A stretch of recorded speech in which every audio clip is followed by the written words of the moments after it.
안녕하세요. 동네 창피한 일을 여러 번 겪었던 60대 남자입니다.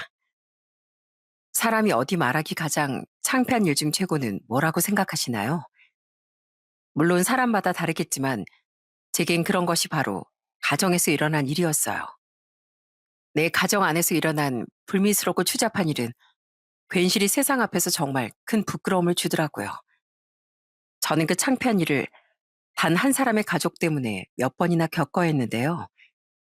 제 인생의 오점인 그 사람에 대해 지금부터 이야기를 들려드리려고 합니다. 저희 집은 나라가 어려웠던 시절에 그래도 지방에서 중산층에 속하는 집이었어요. 전 누나가 둘 있는 삼남매 중 막내였는데 꽤 잘 나가던 염소탕 가게를 운영하던 부모님은 아들, 딸 관계없이 우리 셋을 똑같이 정성껏 공부시켜 주셨죠. 두 분은 평생 잘 배우지 못한 한이 있으시다면서요. 그런 부모님 아래서 대학을 졸업하고 직장인이 된 지 얼마 안 돼 전 우연한 만남으로 인연이 되었던 3살 연애 아내와 결혼했습니다. 아내는 괜찮게 살던 저희 집과 달리 찢어지게 가난한 집의 장녀였어요. 장인어른은 생업이던 트럭 운전을 하다 사고로 하반신 마비가 된 분이었고, 허름한 포장마차 장사를 하시던 장모님은 선천적으로 몸이 약해 자주 병을 앓던 분이었죠.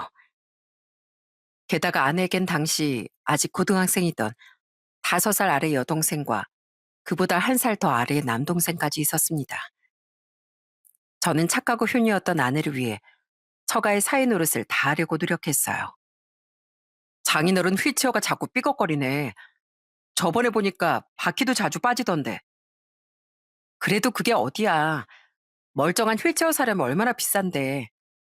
그것도 복지시설에서 기다리고 기다려서 겨우 기증받은 중고 휠체어야. 당시 장인어른은 중고로 기증받은 낡은 휠체어를 집 안에서도 밖에서도 타고 다니셨습니다. 그때 당시 휠체어가 최소 약 20만 원 정도는 했었는데, 그때 물가를 생각하면 처가에서 새 제품을 사는 건 불가능에 가까웠던 거죠.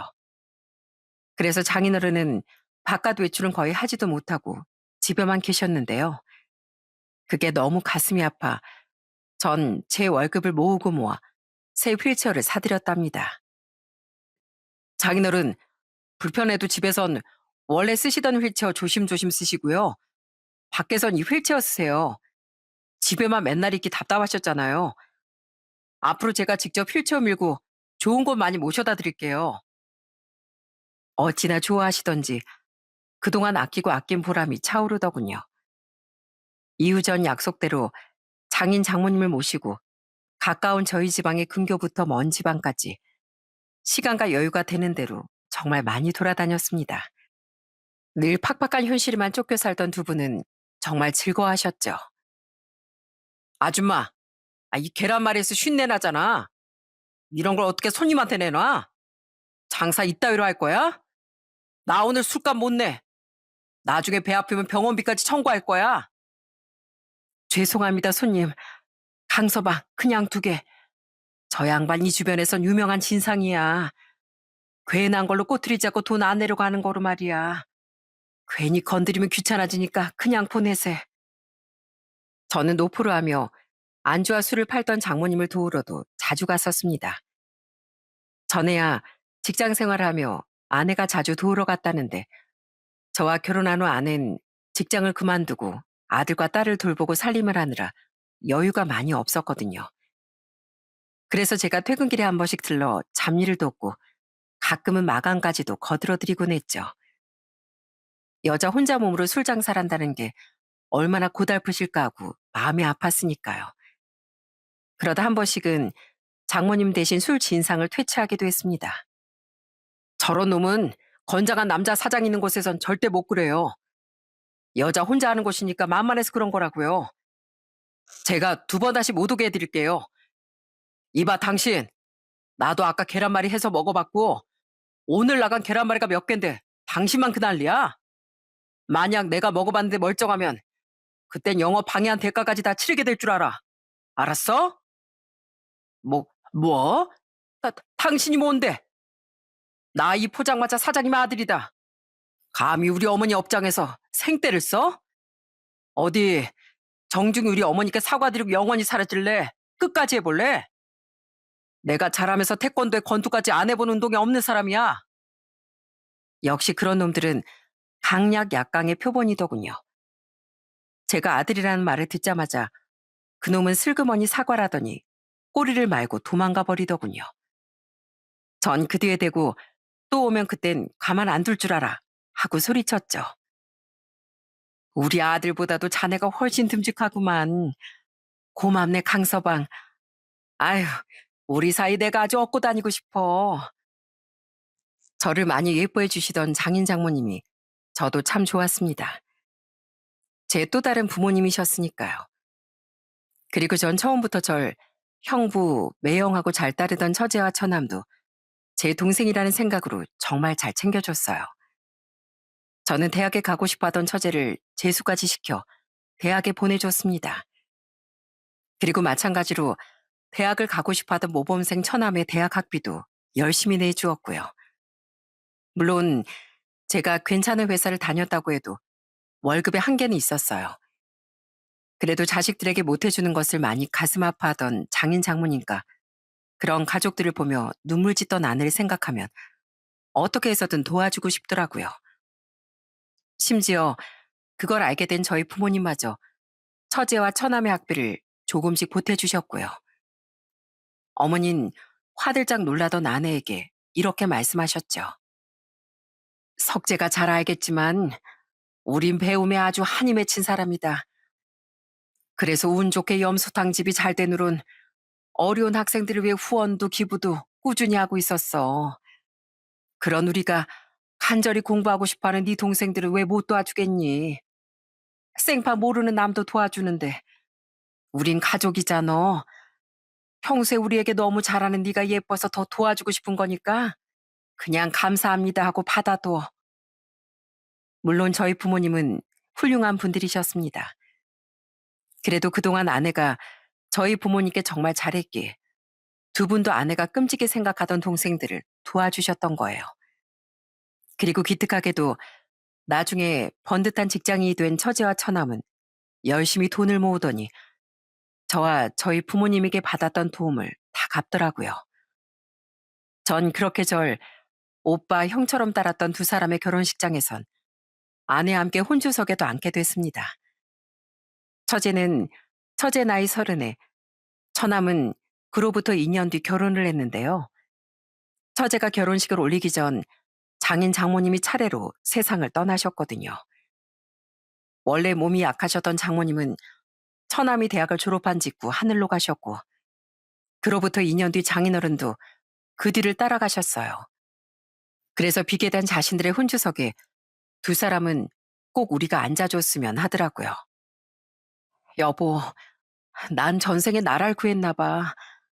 당신을 만난 뒤로 나도 우리 친정 식구들도 정말 많이 웃고 행복해졌잖아. 정말 고마워, 여보. 아내는 평생의 은인이라며 저에게도 저희 부모님에게도 저희 누나들에게까지 참 잘하며 살았습니다. 그런 아내와 함께 전 아들과 딸을 키우며 언제까지고 행복할 줄 알았어요. 그런데 사람은 언제 어떻게 변할지 모르는 무서운 존재더군요.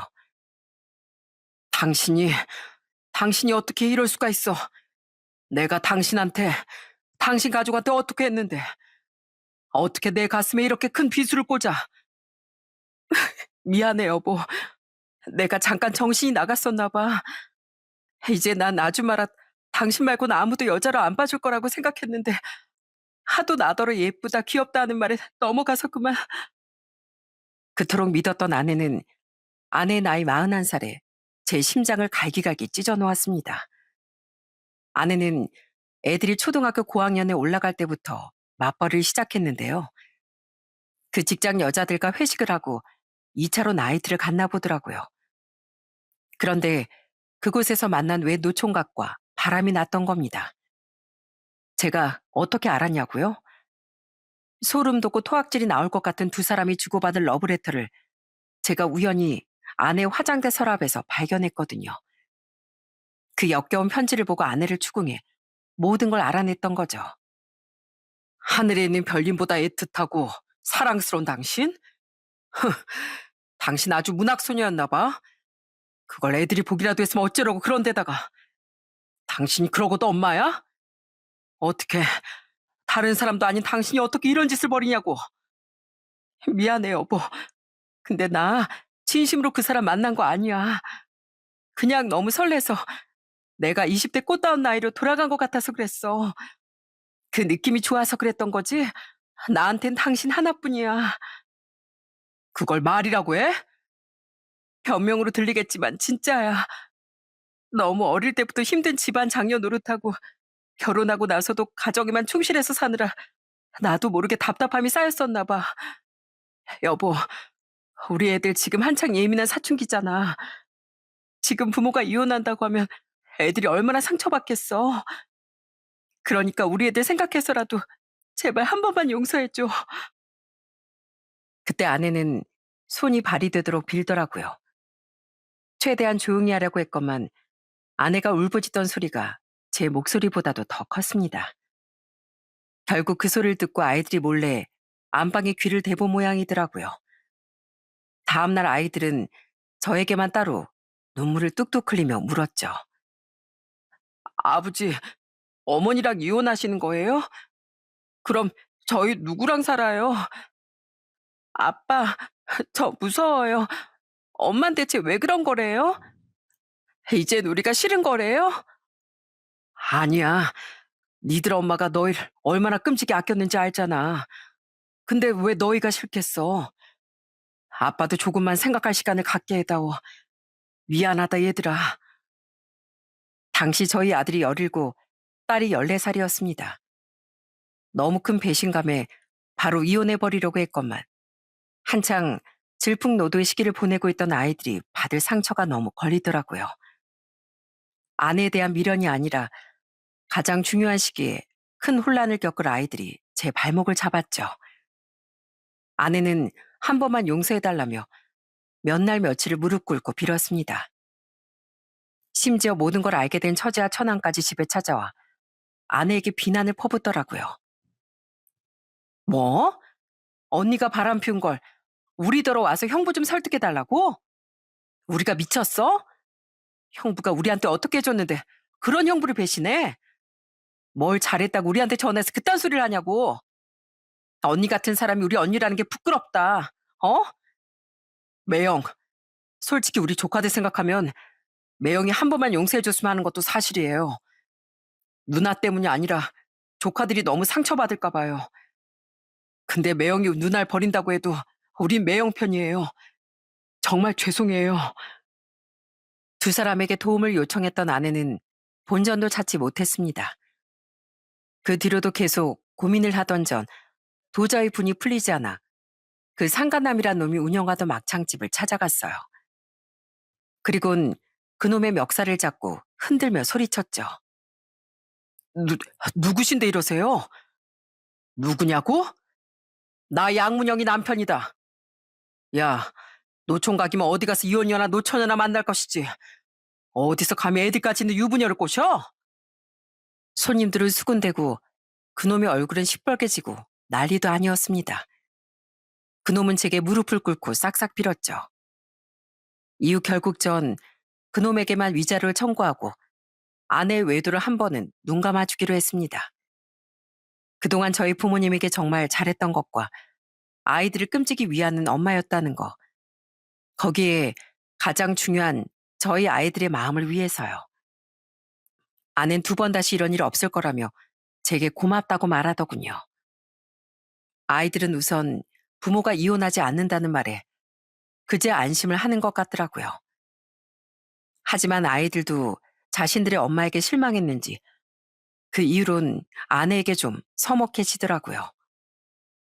현우야, 나영아, 너희들 왜 요즘 엄마한테 말도 잘 안 걸고 옆에 오지도 않아? 아, 그냥요.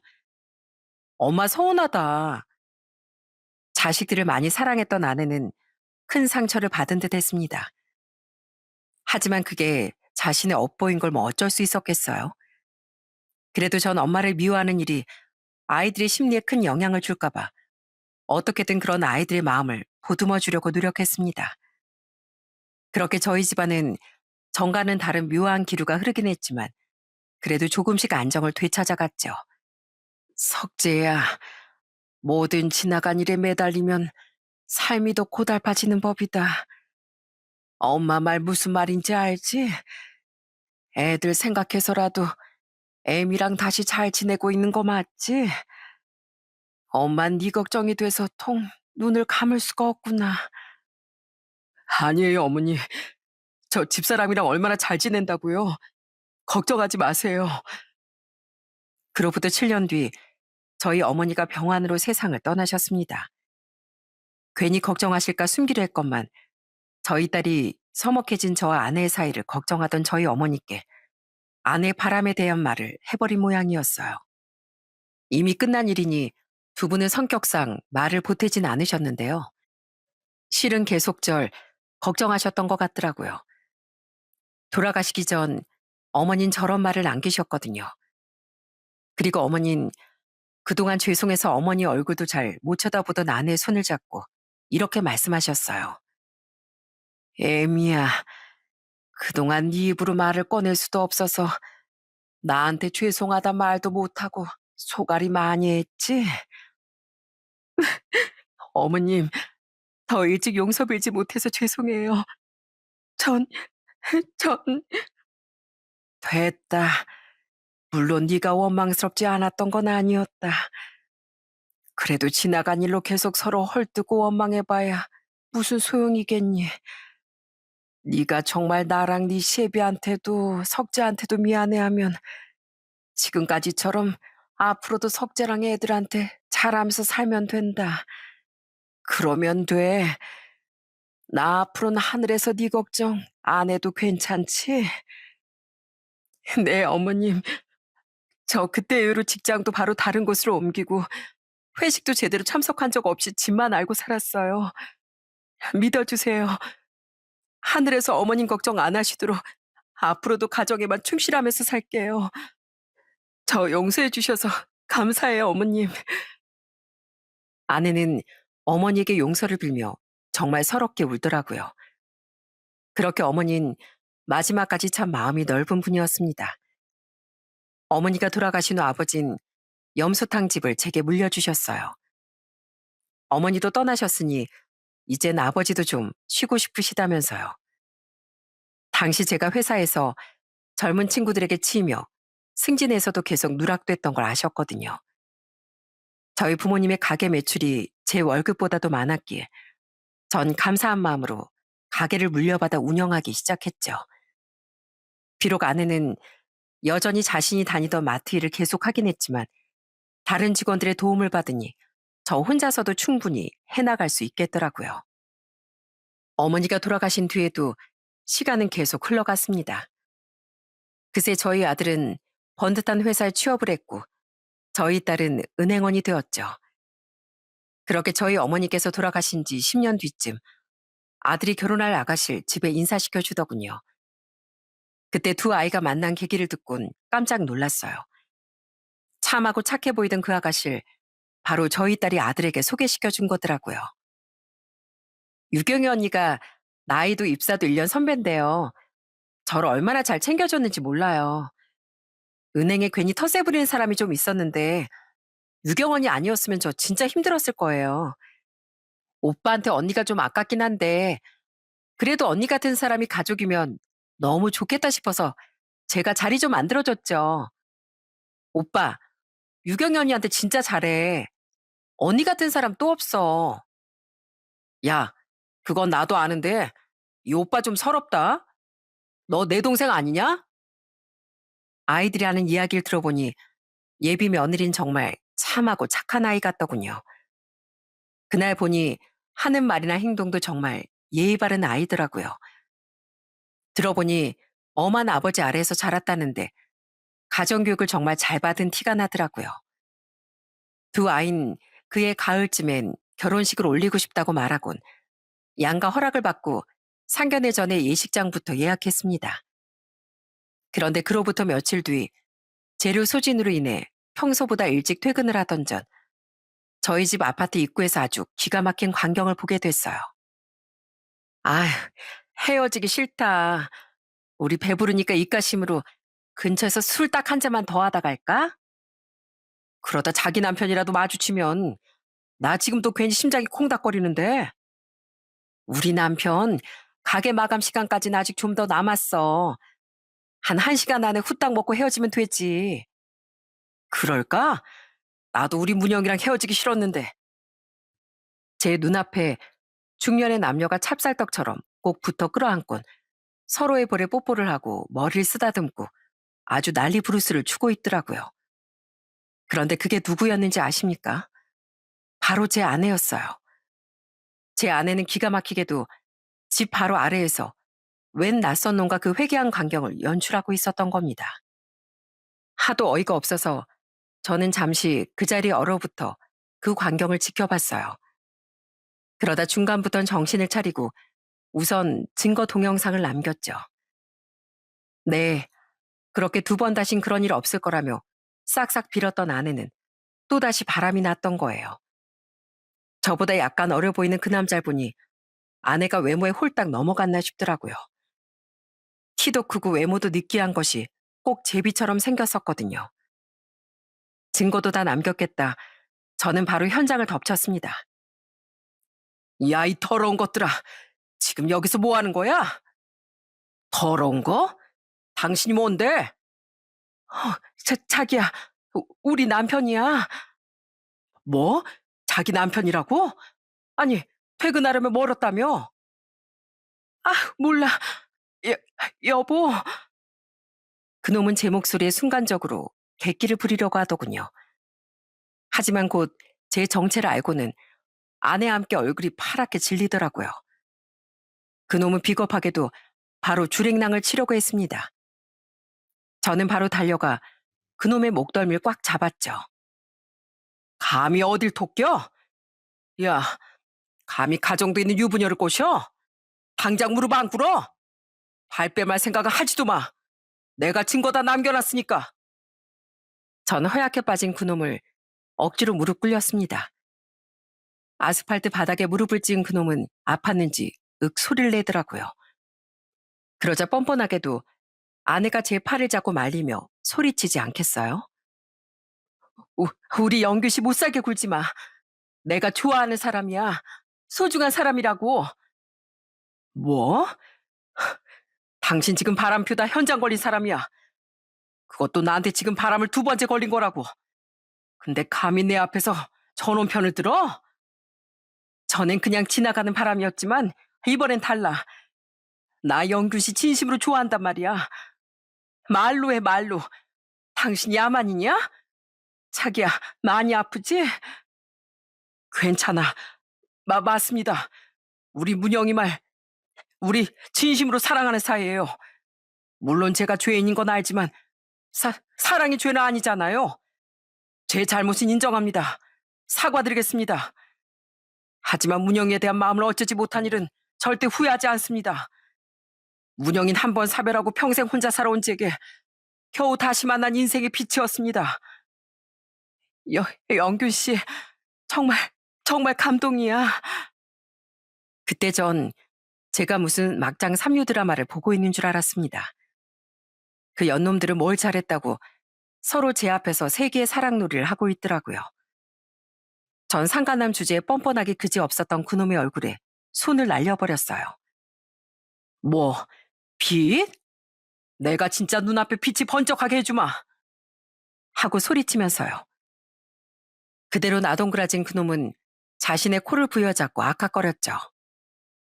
이야, 사랑? 그렇게 좋으면 이혼하고 떳떳하게 만나면 되지.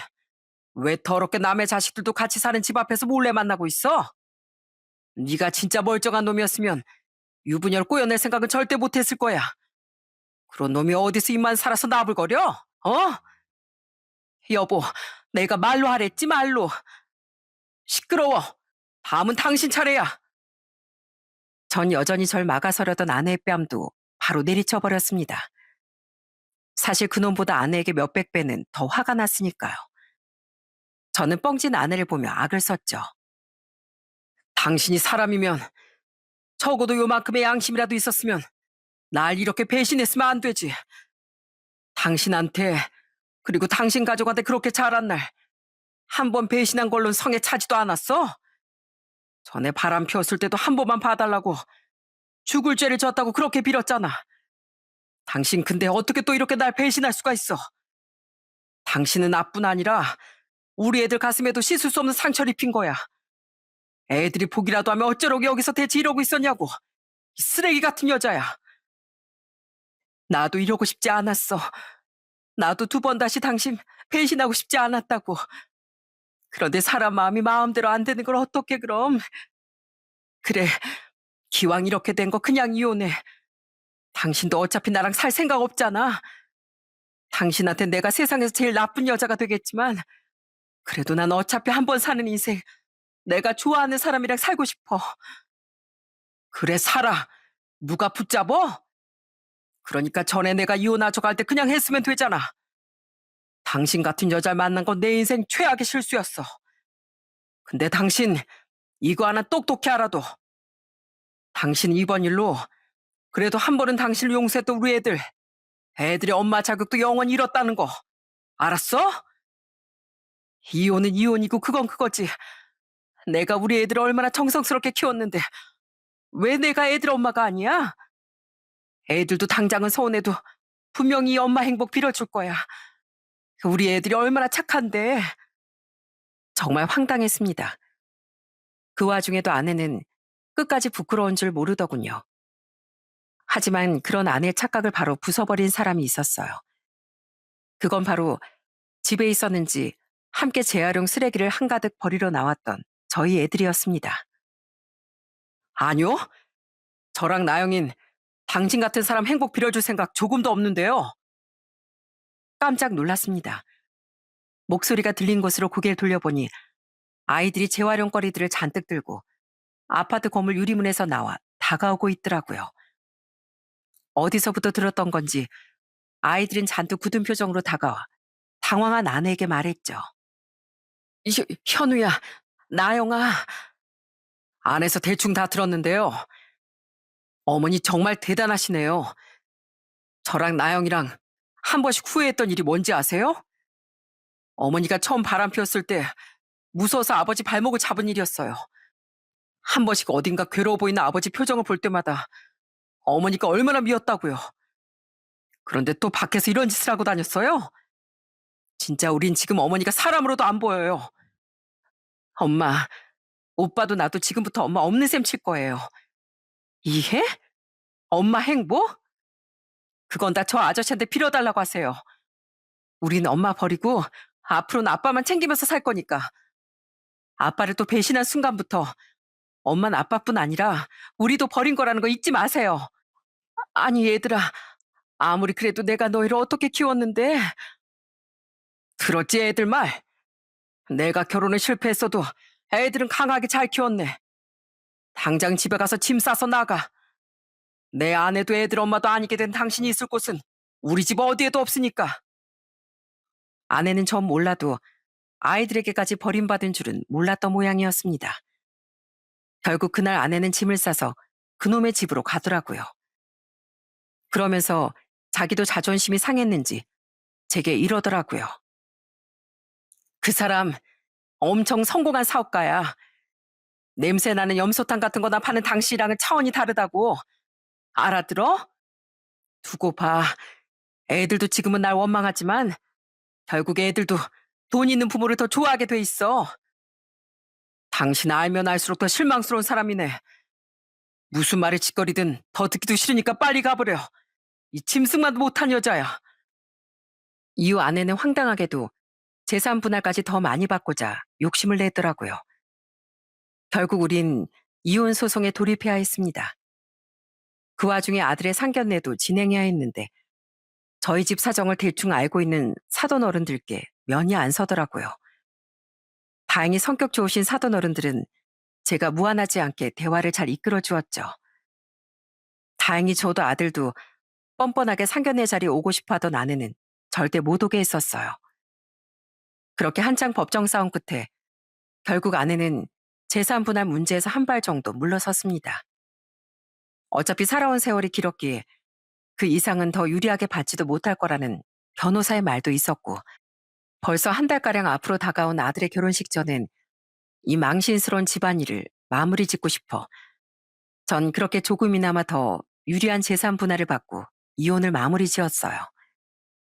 물론 그놈과 아내에게 위자료도 다 받아내고 나서요. 한편 전처는 바람을 들키자마자 직장을 바로 그만둬 버렸더군요. 제가 쫓아가서 망신을 줄까봐 그랬던 것 같았죠. 그랬기에 전 상간남이 운영한다던 사업장이라도 뒷조사를 해서 찾아가 뒤집어 엎을까 고민했었는데요. 저희 누나가 그러더라고요. 마음은 이해한다만 현우 생각해서 참어. 결혼 전에 계속 소란이 생기면 안 좋다고 어디서 그러더라. 그랬기에 전 그놈의 뒷조사까지 하는 건 그만뒀던 겁니다. 이후 아들과 전 당연히 전처를 혼주석에 앉을 생각도 말라고 했었어요. 그런데 이 뻔뻔한 인간이 기어코 아들 얼굴에 먹칠을 하려고 작정했더군요.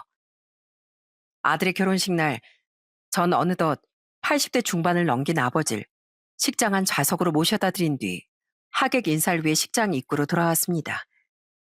그리고 잠시 뒤 저는 기겁을 하고 말았어요. 아유, 우리 아들 너무 멋지다. 결혼 축하한다, 우리 아들. 글쎄 전처가 그것도 파란색 혼주 한복까지 빼어 입고 등장하지 않았겠어요? 심지어 전처는 혼자도 아니었습니다. 그 정신 나간 여잔 멀끔히 차려입은 상간남의 팔짱을 끼고 등장했더라고요. 정말 기절초풍하는 줄 알았어요.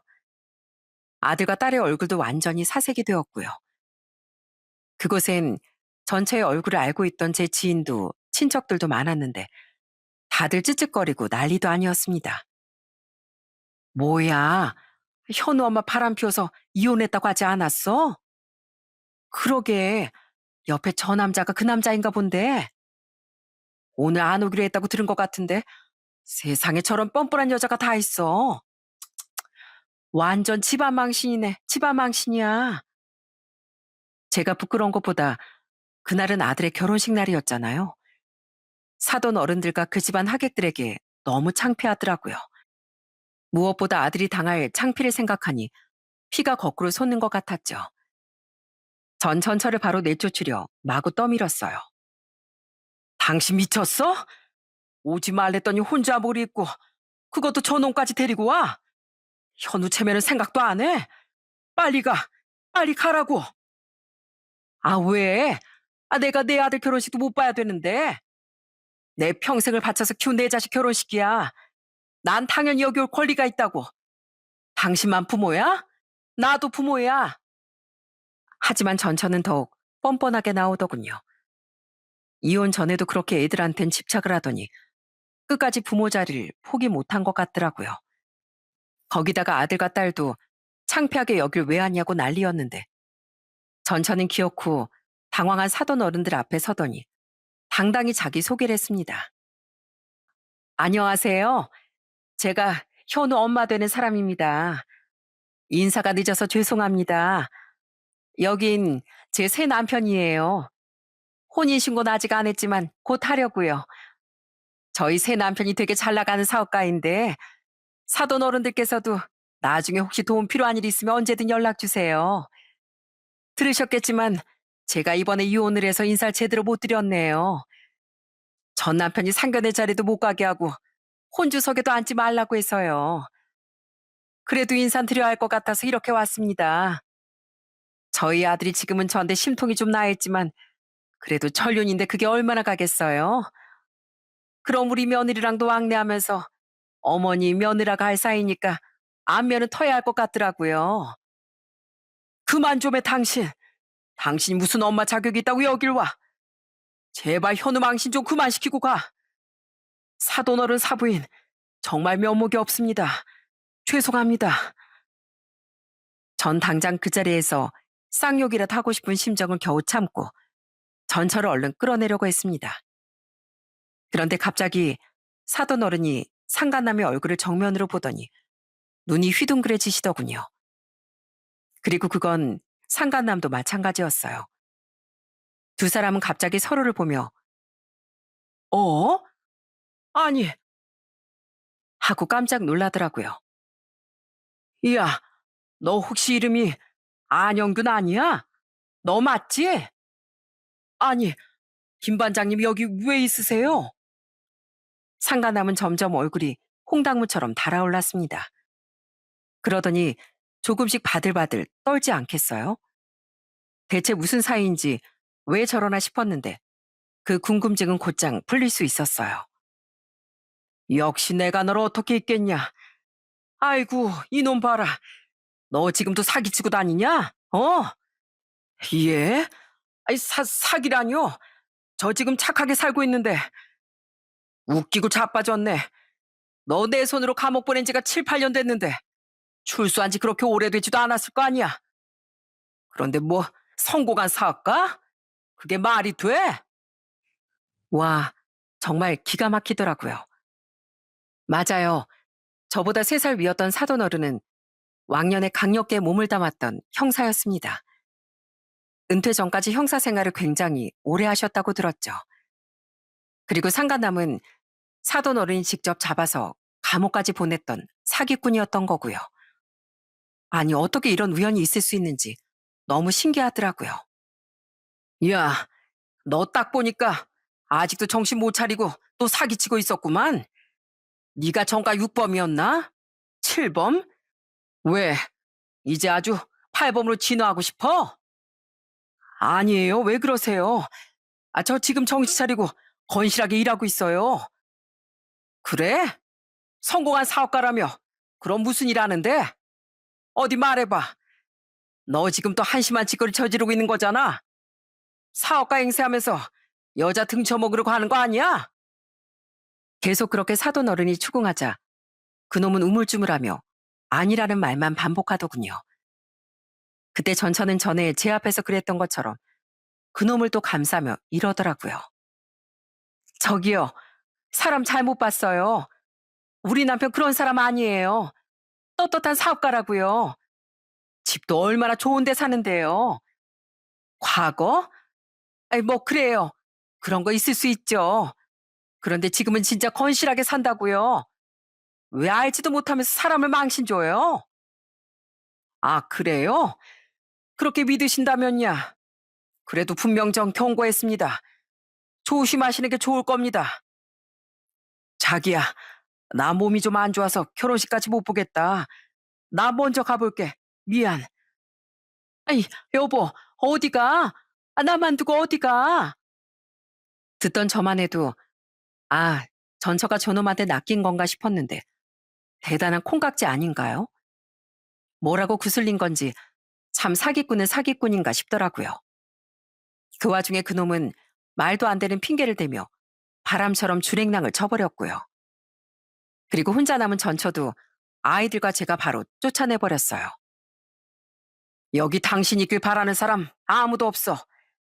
진짜 개처럼 끌려나가기 전에 빨리 가. 어머니, 어머닌 제 인생의 수치예요. 진짜 엄마로서 절 위한다면 여길 오지 마셨어야죠. 그것도 저 더러운 인간이랑요. 빨리 가세요. 어서 가시라고요. 네 아빠 몰라도 현우랑 나영이 니들 어떻게 엄마한테 이렇게까지 나쁘게 하니? 그래도 내가 엄마인데 어떻게 자식 결혼식도 못 보게 해. 내가 현우 너 기도 살려주려고 일부러 네 부자 새아빠도 데리고 왔는데 진짜 미친 거 아니세요? 새아빠는 자꾸 누가 새아빠예요? 60도 안 된 분이 벌써 노망 났어요? 가세요 좀. 그리고 2번 다시 우리 앞에 나타나지 마세요. 전처가 그렇게까지 생각이 없는 사람인 줄은 정말 몰랐습니다. 추측해 보기론 전처는 처음 바람을 피웠을 때부터 서서히 이상하게 변해가지 않았나 싶어요. 제 앞에선 납작 엎드려서 사느라 티가 안 나지 않았을까 싶었죠. 그런 추측까지 해볼 만큼 전처는 정말 상대도 하기 싫은 창피한 사람이 되어 있더라고요. 그렇게 전처를 쫓아낸 뒤 전 하객들에게도 사돈 어른들께도 허리 숙여 사과를 드렸습니다.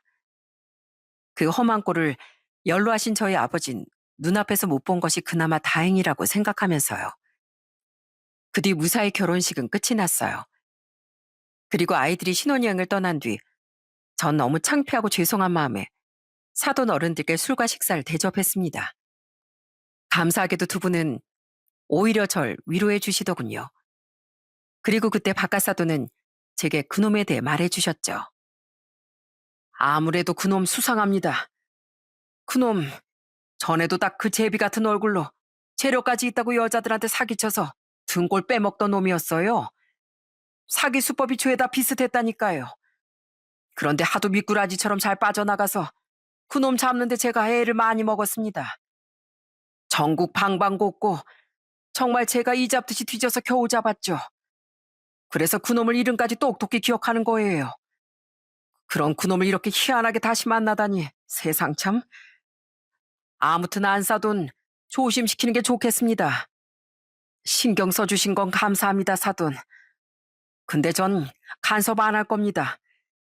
이미 그 여자도 들을 만큼은 들었으니 알아서 하겠죠. 애들 가슴에 대 못 박은 그런 사람 안사돈이라고 부르지도 말아 주십시오. 저희 아들한텐 이제 엄마도 없고 저한테도 마누라는 그냥 죽은 사람입니다. 우리 가족 모두 그 여자 버렸어요. 그런 사람 때문에 끝까지 두 분 얼굴에도 먹칠을 해서 죄송할 따름입니다. 그 뒤 전 전처가 어떻게 살든 말든 신경을 꺼버렸습니다. 제게 너무 미안해서 아들의 결혼식에 오지도 못하고 축의금만 보냈던 처제와 처남도 전처를 안 보고 살기로 했다고 말했죠. 그런데 아들의 결혼식으로부터 9달 뒤 전처에게서 울며 불며 전화가 오더라고요. 전처 번호는 진즉 차단한 터라 전처인지도 몰랐는데 모르는 번호로 전화를 걸었더라고요. 여보, 나 당했어. 깜짝이야. 뭐야?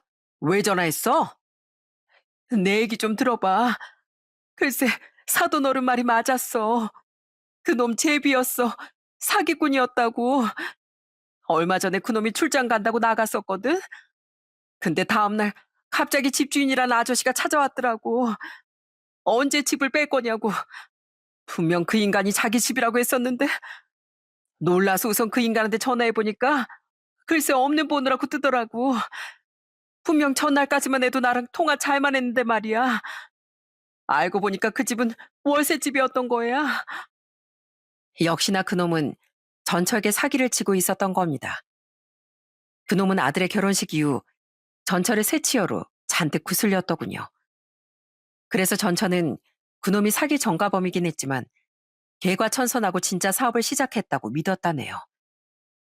사기꾼의 말솜씨란 정말 대단하죠?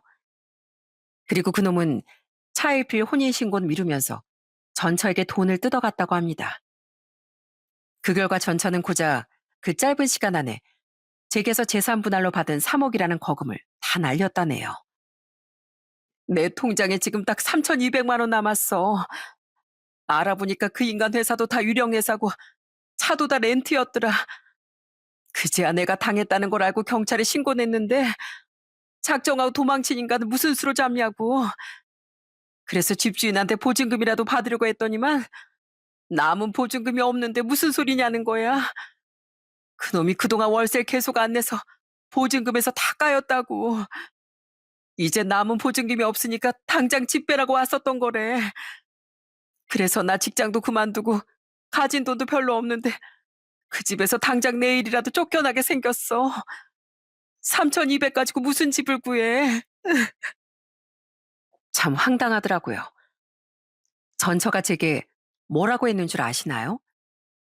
콩깍지가 사라져보니 이제야 자기 잘못을 제대로 알겠다며 제게 후회한다고 엉엉 울더라고요. 그러니까 전처는 혹시 제게 남은 미련이 있는지 떠보고 싶었던 거예요. 여보, 집에 아직 나랑 쓰던 침대 그대로 있어? 내가 골랐던 소파도 그대로 있지? 그거 보면서 내 생각 안 났어? 당신 나가자마자 더러워서 침대 바꿨고 소파 보면서 당신 생각 같은 거 나지도 않았어. 어디서 얕은 수를 쓰려고 들어? 혹시 해서 하는 말인데 이 집에 여전히 당신 있을 자린 먼지만큼도 없어. 여보, 그래도 우리가 살아온 시간이 있는데 내가 불쌍하지도 않아? 알겠어. 당신이 아직 나한테 화나 있는 건 잘 알겠으니까 그럼 나 집 얻을 돈이라도 좀 빌려주면 안 될까?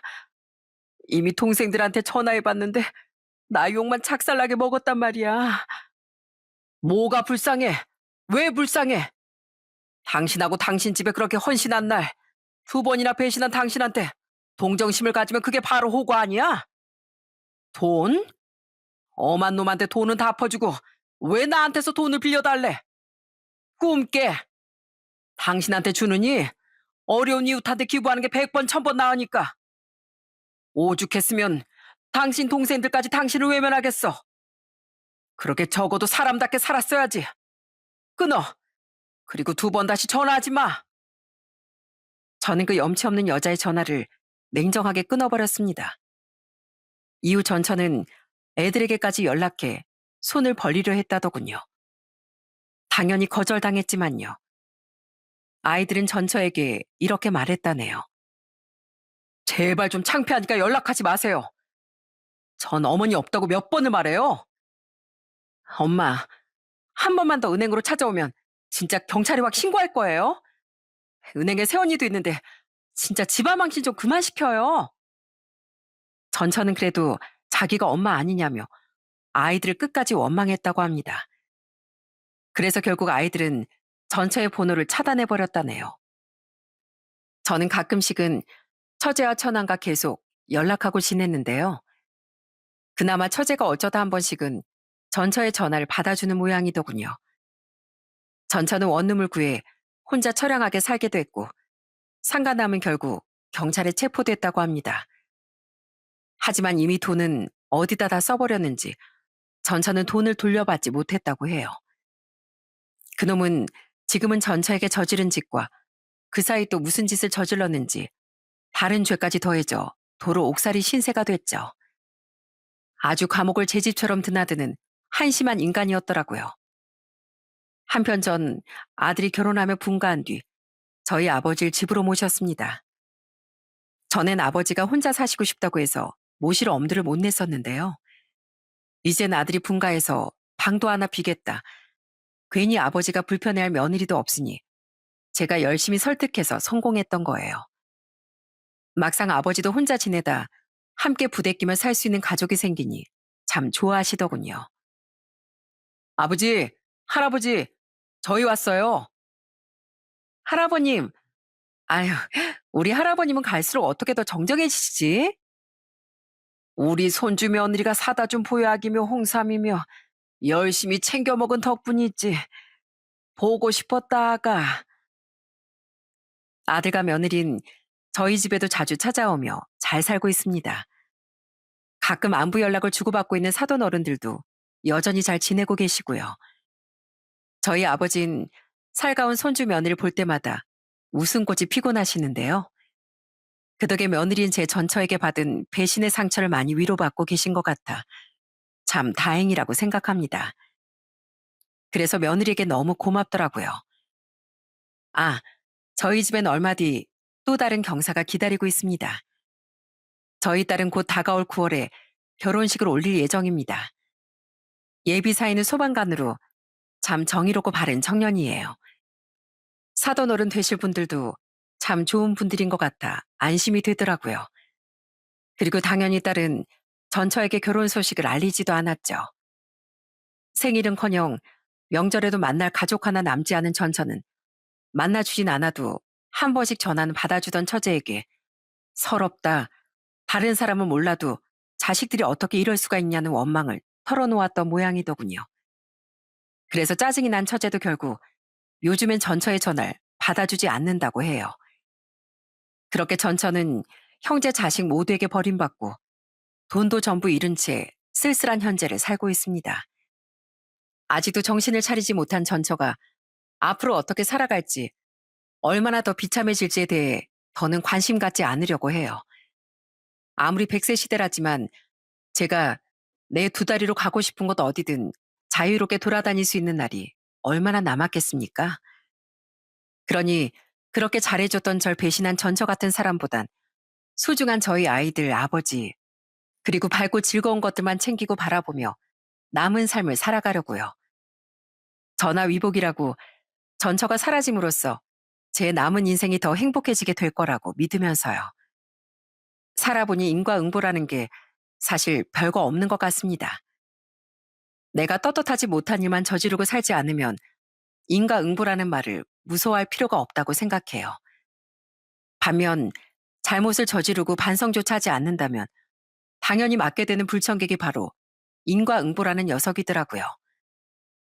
삶은 자세히 보면 복잡하지만 한 걸음 떨어져서 보면 간단합니다. 잘못을 했으면 잘못을, 또 착한 일을 했으면 복을 돌려받는 거죠. 복이라는 게 재물, 행운, 뭐 이런 것들도 있겠지만 제 곁엔 저에 대한 고마움과 소중함을 잊지 않아주는 가족들이 아직 많이 남아있답니다. 그들이 바로 제 복 아니겠어요? 그러니 전 제가 살아온 대로, 전처는 자신이 저지른 대로 현재를 맞이하게 된 거라고 생각해요.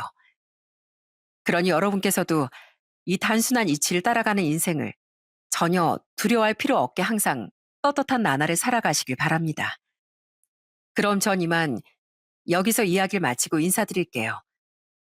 여러분의 인생에 늘 화창함이 깃들길 바라면서요. 들어주셔서 정말 감사합니다.